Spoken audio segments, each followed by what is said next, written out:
குருவின் தினம் ஒரு சுவடுகளில் தென்னாட்டுடைய சிவனே போற்றி அப்படின்னு நம்ம சொல்லிக்கிறோங்க. இது நிறைய இடங்களில் எல்லாருமே பயன்படுத்துகிற வார்த்தை தான். அப்போ நாம் மட்டும் என்ன புதுசாக சொல்ல போகிறோம் அப்படின்னு நினைக்கிறீங்களா? ஏன் நாமளே இந்த ஊடகத்தில் பல இடங்களில் தென்னாட்டுடைய சிவனே போற்றி அப்படின்ற வார்த்தையை பல விளக்கங்களாக கொடுக்கும் பொழுது, இன்றைய விளக்கத்தில் நீங்கள் எல்லாம் உங்களுடைய ஆதிசிவன், அதாவது உங்களை உரு கொடுத்தவர், உங்கள் உயிரை உணர்த்தியவர், உங்கள் உயிரை ஊட்டியவர் அப்படின்னு கூட சொல்லலாங்க. ஏன் உணர்வு என்ற ஒன்றை உங்களுக்குள் புகுத்தியவர் அப்படின்ற வார்த்தையை யாரெல்லாம் உங்களுக்குள் அதை முழுமை அடைய வைத்து முழுமைத்துவத்தை உணரும் உங்களுடைய ஆட்சி பீடத்தில் நீங்கள் யார், உங்களுள் அவர் யார் என்பதை புரிந்து கொள்ள உங்களுள் அவர் குடிகொள்ள வரும் இடம் எதுவோ அவ்விடம்தாங்க தென்னாட்டுடைய சிவன் வசிக்கும் இடம் கூட சொல்லலாங்க.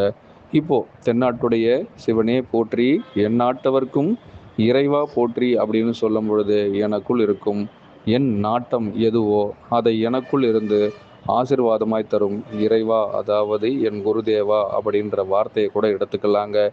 நிஜ சத்திய சுரூபத்திலிருந்து நிரூபணமாக இடையில் அனைத்தும் ஆளும் முருகா போற்றி அப்படின்னு சொல்கிற வார்த்தை எங்கிருந்து எல்லோருக்கும் உதிக்கப்படுதுங்கிறத இந்த இடத்துல நாங்கள் சொல்ல ஆசைப்படுறோங்க.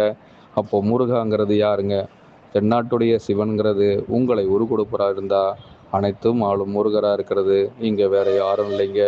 அவரை உணர்த்தியவரை உங்களுள் நீங்கள் உணர்ந்து விட்டால் நீங்கள் தான் அந்த முருகாங்கிறத புரிந்து கொள்ளலாம்.